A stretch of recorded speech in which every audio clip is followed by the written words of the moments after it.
भक्तजनों, माताओं, बहनों, सादर जय श्री कृष्ण। मैं हूँ आपके साथ पंडित आचार्य नीलेश शर्मा। सबसे पहले आपको और आपके पूरे परिवार को कार्तिक मास दामोदर मास की बहुत बहुत शुभकामनाएं एवं बधाइयाँ। भगवान श्री हरि लक्ष्मी नारायण जी का भरपूर आशीर्वाद आप सभी के जीवन पर सदैव बना रहे। आप सभी सदैव सुखी रहें, स्वस्थ रहें, व्यस्त रहें और मस्त रहें। निरंतर उन्नति तथा प्रगति को प्राप्त करते रहें। आज हम आपको बताने जा रहे हैं कि इस बार कार्तिक स्नान कब से प्रारंभ होगा, कार्तिक मास कब से कब तक रहेगा तथा कार्तिक मास में प्रतिदिन कौन कौन से नियमों का पालन आपको करना चाहिए और कार्तिक मास में किस प्रकार का कार्य करने से कौन सा फल आपको प्राप्त होगा। तो कार्तिक मास की संपूर्ण जानकारी हम आपको इस वीडियो के माध्यम से प्रदान करने जा रहे हैं।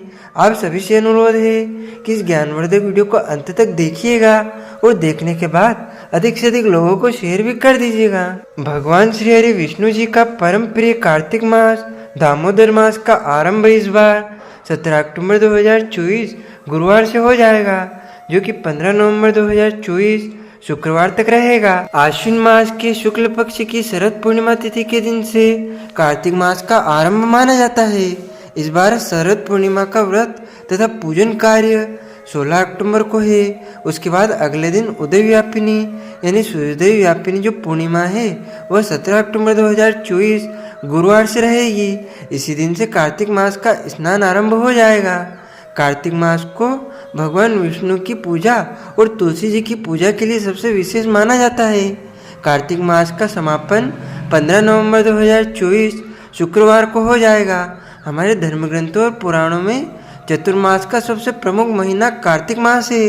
कार्तिक मास में देवोत्थान एकादशी पर भगवान श्री हरि विष्णु 4 महीने की निद्रा के बाद जागृत होते हैं। इस महीने में भगवान विष्णु के साथ माता तुलसी जी का जो पूजन है वह भी विशेष रूप से महत्वाकांक्षी में माता तुलसी और भगवान शालिग्राम का विवाह आयोजित होता है। कार्तिक मास में गंगा, यमुना या पवित्र नदी में स्नान करना, दीपदान करना, यज्ञ और अनुष्ठान करना परम फल देने वाले माने गए हैं। इनको करने से आपके जीवन के सभी कष्ट और संकट समाप्त हो जाते हैं तथा अक्षय पुण्य फल की प्राप्ति होती है और आपकी ग्रह दशा भी सुधर जाती है। कार्तिक मास में करवा चौथ आती है, होली अष्टमी आती है, धनतेरस आती है, नरक चतुर्दशी आती है, रूप चतुर्दशी आती है और दीपावली का महापर्व, गोवर्धन पूजा, भाई दूज और छठ पूजा, आंवला नवमी तथा देवोत्थानी एकादशी और कार्तिक पूर्णिमा जैसे महत्वपूर्ण त्योहार आते हैं। कार्तिक मास भगवान विष्णु जी की पूजा के लिए सबसे विशेष माना गया है, इसलिए इस महीने में विष्णु प्रिया तुलसी की पूजा करना भी बहुत शुभ माना जाता है। इस पूरे महीने में तुलसी जी के नीचे शुद्ध घी का दीपक जलाने का विशेष विधान है। ऐसा करने से आपको धन लाभ होगा और आपके घर में माँ लक्ष्मी का वास होगा। कार्तिक पूर्णिमा के दिन शालिग्राम और तुलसी जी का विवाह संपन्न किया जाता है। कार्तिक शुक्ल एकादशी के दिन भी तुलसी और शालिग्राम जी का विवाह संपन्न किया जाता है। इस महीने में भगवान श्री हरि मत्स्य अवतार में रहते हैं, इसीलिए इस महीने में भूलकर भी मछली या अन्य किसी भी तामसिक वस्तुओं का सेवन नहीं करना चाहिए। कार्तिक महीने में प्रतिदिन प्रातःकाल जल्दी उठकर के स्नान कर लेना चाहिए, यानी 17 अक्टूबर 2024 से लेकर के 15 अक्टूबर 2024 तक आपको सुबह सूर्योदय के पहले पहले ब्रह्म मुहूर्त में स्नान कर लेना चाहिए। और स्नान करने के बाद सबसे पहले अपने घर में शुद्ध घी का दीपक जलाना चाहिए। उसके बाद घर के बाहर आंगन में या मुख्य द्वार पर शुद्ध घी का दीपक जलाना चाहिए, या फिर आप तुलसी जी के समीप भी दीपक जला सकते हैं। देव मंदिर में दीपक जला सकते हैं। एकांत स्थान पर पर्वत पर आप दीपक जला सकते हैं। शिवालय में, देवालय में भी आप दीपक प्रज्वलित कर सकते हैं। यदि आपके यहाँ शुद्ध घी का व्यवस्था नहीं है, शुद्ध घी का दीपक आप नहीं जला सकते, तो तिल के तेल का दीपक जलाना भी अत्यंत शुभ कार्य माना जाता है। दीपदान हमेशा सूर्योदय के पहले करना चाहिए या शाम को सूर्यास्त के बाद भी आप कर सकते हैं। कार्तिक महीने में यदि आप व्रत करना चाहते हैं तो एक समय भोजन का व्रत आप धारण कर सकते हैं, या सुबह के समय आप फलाहार इत्यादि ले लें और शाम को सूर्यास्त के पहले या सूर्यास्त के बाद में आप भोजन कर लें।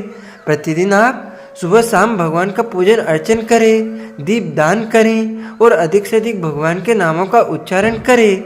जब कार्तिक मास पूर्ण हो जाए तब आप उसका उद्यापन कर देवे। उद्यापन की विधि बहुत सरल है। इसमें आप किसी भी ब्राह्मण देवता को वस्त्रदान, गोदान, अन्नदान दे करके और उनके माध्यम से अपने नाम का संकल्प करवा करके उद्यापन की विधि आप संपन्न करवा सकते हैं। क्योंकि श्रद्धा और भक्ति के साथ में जो भी कार्य करेंगे उसको प्रभु स्वीकार करेंगे। लेकिन ध्यान रखें, आपको कार्तिक के महीने में बैंगन नहीं खाना चाहिए।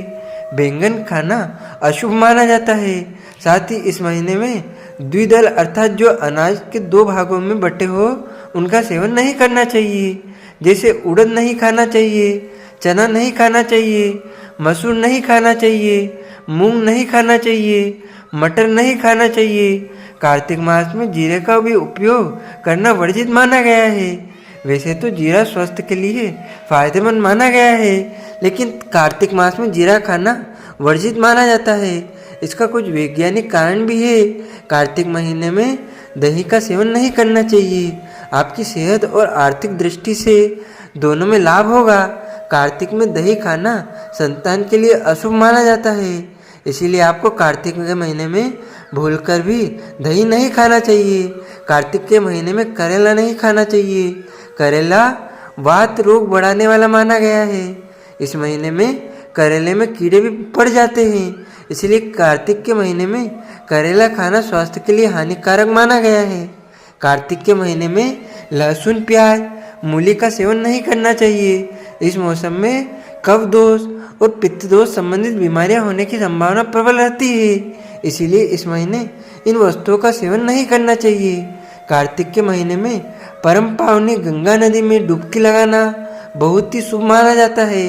अगर आप गंगा जल में स्नान नहीं कर पाते हैं तो घर में नहाने के पानी में गंगा जल और काले तिल मिलाकर के स्नान उससे कर सकते हैं। कार्तिक महीने के पूरे 30 दिन तुलसी जी के नीचे शुद्ध घी का दीपक अवश्य लगाएं।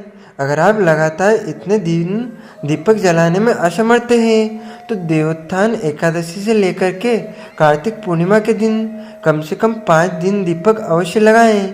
तुलसी जी की पूजा करने पर महालक्ष्मी के साथ साथ माता लक्ष्मी के साथ साथ कुबेर भगवान की कृपा भी आपको प्राप्त होगी। कार्तिक के महीने में भगवान विष्णु का स्मरण करते हुए सुबह और शाम के समय पूजा के स्थान पर तिल के तेल का दीपक जला करके रखना चाहिए। भगवान विष्णु ने स्वयं भगवान कुबेर से कहा है कि कार्तिक मास में जो मेरी उपासना करे उसे कभी भी धन की कमी मत होने देना।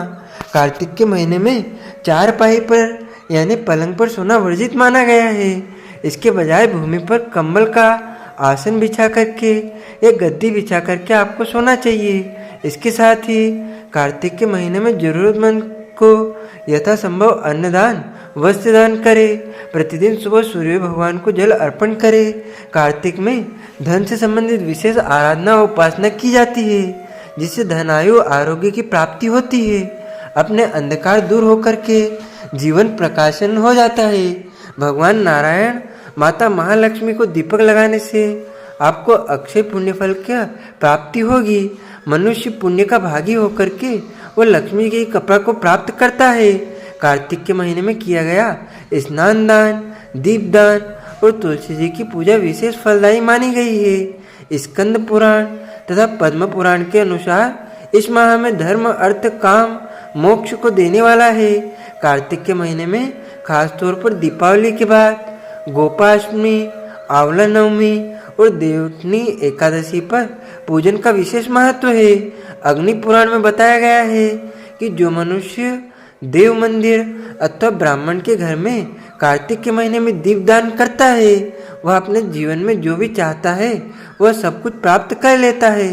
पद्म पुराण में बताया है कि मंदिरों में और नदी के किनारे दीपदान करने से माता महालक्ष्मी जी अत्यधिक प्रसन्न होती है और दुर्गम स्थान अथवा भूमि पर दीपदान करने से व्यक्ति नरक में जाने से बच जाता है।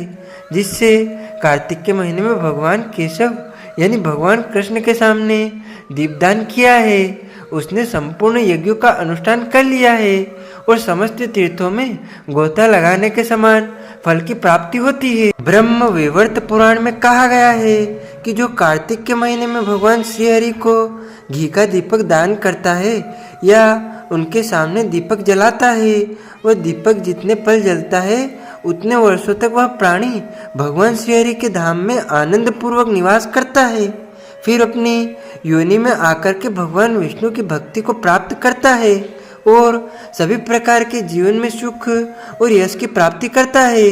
जो कार्तिक के मास में रात्रि में श्रद्धा पूर्वक भगवान शिव जी के मंदिर में शिवालय में दीप जलाकर समर्पित करता है, उसके जलाए गए वे दीप भगवान शिव जी या शिवलिंग के सामने जितने समय तक जलते हैं उतने हजार युगों तक दाता स्वर्ग लोक में प्रतिष्ठित हो जाता है। जो कार्तिक के महीने में शिवालय में शिव जी के सामने घी का दीपक समर्पित करता है वह ब्रह्मलोक में निवास करता है। मिट्टी, तांबा, चांदी, पीतल अथवा सोने के दीपक ले उनको अच्छे से साफ कर ले। मिट्टी के दीपक को कुछ घंटों के लिए पानी में भिगो करके सुखा ले। उसके बाद प्रदोष काल में अथवा सूर्यास्त के बाद उचित समय मिलने पर दीपक तेल, गाय का घी, बत्ती, चावल अथवा गेहूं लेकर के मंदिर में जाएं। घी में या तिल के तेल में रुई की बत्ती भिगो करके या लाल धागे या कलावा की बत्ती का इस्तेमाल आप कर सकते हैं। दीपक रखने से पहले आपको चावल अथवा गेहूं अथवा सप्त धान्य पर स्थापित करें। दीपक को भूल करके भी सीधा पृथ्वी पर नहीं रखना चाहिए, क्योंकि कालिका पुराण का कथन है कि सब कुछ सहने वाली पृथ्वी को अकारण किया गया पदाघात और दीपक का ताप सहन नहीं होता है, इसलिए कभी भी दीपक को सीधा साधा पृथ्वी पर नहीं रखना चाहिए। दीपक के नीचे थोड़े से अक्षत के दाने यानी चावल के दाने या गेहूं के दाने आप रख सकते हैं, उसके ऊपर ही आपको दीपक रखना चाहिए। उसके बाद एक तेल का दीपक शिवलिंग के सामने रखें। कभी भी शिवालय या जलाधारी के ऊपर आपको दीपक नहीं रखना चाहिए। और दूसरा गाय के घी का दीपक श्री हरि नारायण के सामने रखें। उसके बाद दीपक का ध्यान करते हुए दोनों दीपक प्रज्वलित कर दें। दीपक को प्रणाम करें। कार्तिक के महीने में तुलसी पूजन करने तथा सेवन करने का विशेष महत्व बताया गया है। वैसे तो प्रत्येक मास में देवी तुलसी जी की आराधना करना श्रेयस्कर होता है, लेकिन कार्तिक के महीने में माता तुलसी जी का पूजन विशेष महत्व माना गया है। कार्तिक के महीने में भूमि पर सोना सबसे प्रमुख कार्य है। भूमि पर सोने से मन में सात्विकता का भाव आता है तथा अन्य विकार भी समाप्त हो जाते हैं। कार्तिक के महीने में द्विदल अर्थात उड़द, मूंग, मसूर, चना, मटर, राई अथवा आदि नहीं खाना चाहिए। कार्तिक मास का व्रत रखने वाले को चाहिए कि वह तपस्वी हो के समान व्यवहार करे, अर्थात मौन धारण करके रखे, कम बोले, भगवान की कथाओं का श्रवण करें। कार्तिक मास की कथा का श्रवण करे, किसी की भी निंदा ना करे, बुराई ना करे, लड़ाई झगड़ा वाद विवाद बिल्कुल ना करे, मन पर संयम रखे, काम, क्रोध, लोभ, मोह, मद, मत्सर इन विकारों से दूर रहें और अपने मन को पवित्र रखे, किसी भी प्रकार का गलत कर्म ना करे। कार्तिक मास में विवाहित दंपति को ब्रह्मचर्य व्रत का पालन करना चाहिए। इसका पालन करना विशेष रूप से महत्वपूर्ण माना गया है। और यदि आप कार्तिक माह का पूरे महीने का नियम धारण करते हैं तो आप दाढ़ी कटिंग बिल्कुल ना करवाएं, नाखून ना कटे और अपने शरीर के अंग के कोई भी बाल काटना या कटवाना वर्जित माना गया है।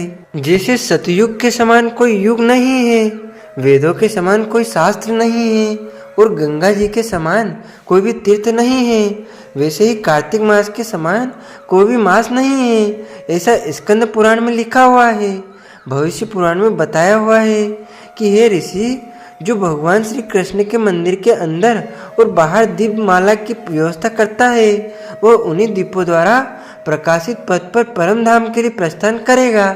स्कंद पुराण, ब्रह्म पुराण और नारद पुराण में यह सब कुछ बताया गया है कि जो कार्तिक के महीने में एकादशी से पूर्णिमा तक सुंदर दीपमाला की व्यवस्था प्रभु के मंदिर में करता है वह अपने तेज से चारों दिशाओं को प्रकाशित करते हैं और स्थित होते हैं। एक चमकदार वाहन पर अपने शरीर की चमक से ब्रह्मांड को प्रभु रोशन करते हैं। वे जितने घी के दियों की व्यवस्था करते हैं उतने हजार वर्ष तक भागवत धाम में भक्त निवास करते हैं। कार्तिक माह में दीपक जलाना भगवान श्री कृष्ण की सेवा है। भगवान श्री कृष्ण के मंदिर के अंदर और बाहर दीप की माला की व्यवस्था करने से व्यक्ति को भगवान के समान स्वरूप की प्राप्ति होती है। कार्तिक मास में जब कोई दीपक अर्पित करता है, दीपदान करता है, तो उसके लाखों करोड़ों पाप पलक झपकते ही नष्ट हो जाते हैं। जो भक्त भगवान केशव को प्रसन्न करने के लिए दीपक अर्पित करते हैं, दीपदान करते हैं, वह इस मृत्युलोक में पुनः जन्म नहीं लेते हैं। जो भक्त घी का दीपक अर्पित करते हैं उन्हें अक्षम यज्ञ से जो भी मिलता है उससे भी कहीं अधिक पुण्यफल की प्राप्ति होती है। उस मनुष्य को प्राप्त होता है या अश्वमेध से भी बड़ा पुण्य उसे प्राप्त होता है। यदि कोई भगवान श्री हरि के मंदिर में थोड़े समय के लिए भी कार्तिक मास में दीपक जलाता है तो उसे करोड़ों कल्प में जो भी पाप किए हैं एक कल्प 1000 युग के बराबर है, वे सब नष्ट हो जाते हैं। किसी के जीवन में भले ही कोई मंत्र जाप ना किया हो, कोई पुण्य कर्म नहीं किया हो, कोई भी व्रत नहीं किया हो, कोई जप नहीं किया हो, कोई तप नहीं किया हो, कोई पवित्रता से अनुष्ठान नहीं किया है, उनके जीवन में भी कार्तिक मास में दीपक अर्पण करने से सब कुछ सुव्यवस्थित हो और सही हो जाता है। जो भक्त कार्तिक के महीने में भगवान केशव को दीपक अर्पित करते हैं उन्हें सभी यज्ञों और सभी पवित्र नदियों में स्नान करने के समान पुण्य फल अवश्य प्राप्त होता है। इसमें किसी प्रकार का कोई संशय नहीं है। पितृपक्ष के अनुसार जब परिवार में कोई कार्तिक के महीने में भगवान केशव को दीपदान से प्रसन्न करता है तो भगवान की कृपा से जो सुदर्शन चक्र को अपने हाथ में रखते हैं सभी पितरों को मोक्ष प्राप्त हो जाता है। कार्तिक मास में दीपक अर्पण से मेरु पर्वत पर या मंदिर पर्वत पर जितना बड़ा पापों का संग्रह जल जाता है इसमें कोई संदेह नहीं है। जो व्यक्ति कार्तिक मास के दौरान भगवान श्री कृष्ण को दीपक अर्पित करता है वह शाश्वत आध्यात्मिक संसार को प्राप्त करता हुआ किसी भी प्रकार के दुखों को नहीं भोगता है, यानी उसके सारे दुख समाप्त हो जाते हैं। वैसे तो कार्तिक के महीने में पूरे महीने प्रतिदिन जल्दी उठ कर के स्नान करना चाहिए, दीपदान करना चाहिए, सूर्य भगवान को जल अर्पण करना चाहिए, ब्राह्मण के मुख से कथा का श्रवण करना चाहिए। लेकिन किसी कारणवश यदि आप पूरे महीने का नियम नहीं पालन कर पाते हैं तो कार्तिक के जो अंतिम के 5 दिन होते हैं उसे पंचरात्रि व्रत कहा जाता है। और पंचरात्रि जो व्रत होता है वो पूरे कार्तिक मास के पुण्य के बराबर माना गया है। इस बार पंचरात्रि व्रत का आरंभ 12 नवंबर 2024 एकादशी से होकर के 15 नवंबर 2024 कार्तिक पूर्णिमा तक रहेगा। पंचरात्रि व्रत का पालन बहुत कठिन होता है। जो भी मनुष्य पंचरात्रि व्रत का संकल्प लेता है उसे एकादशी से पूर्णिमा तक पूरे 5 दिनों के लिए निर्जला व्रत या फलाहार व्रत या एक समय भोजन करना होता है। इस व्रत में सिर्फ भगवान का चरणामृत लिया जाता है। पंचरात्रि व्रत का पुण्य अपार है। एकादशी से आरंभ होने वाले पंचरात्रि व्रत की जो पूजा विधि होती है उसमें प्रातःकाल ब्रह्म मुहूर्त में स्नान आदि नित्य कर्म से निवृत्त होकर के भगवान विष्णु की प्रतिमा के सामने उनके विग्रह के सामने बैठ करके पूर्व दिशा की ओर मुंह करके हाथ में फूल और जल आदि लेकर के पंचरात्रि व्रत का संकल्प करें। इसके बाद एकादशी पूजन की विधि संपन्न करें, भगवान विष्णु की पूजा करें, सूर्य नारायण भगवान को जल दे, तारों को जल दे, तुलसी माता का पूजन करें, गौ माता का पूजन करें, तिल के तेल का दीपक दान करें, ब्राह्मण भोजन करवाएं, ब्रह्मचर्य व्रत का पालन करें। पूरे 5 दिनों तक इसी प्रकार भगवान श्री हरि विष्णु की पूजा करें और विष्णु सहस्त्र नाम का पाठ करें। पंचरात्रि व्रत में 5 दिनों तक सिर्फ भगवान का चरणामृत लेकर ही व्रत किया जाता है। यह व्रत जब आप करें तो उस समय भगवान का स्मरण करते रहें और इससे आपको कार्तिक महीने का पूरा पुण्य फल प्राप्त होगा। कार्तिक पूर्णिमा के दिन यानी व्रत के 5वें दिन ब्राह्मण भोजन करवाएं, उनको वस्त्रदान, अन्नदान, दक्षिणा दान देवे। ब्राह्मण को विदा करने के पश्चात स्वयं भोजन करें।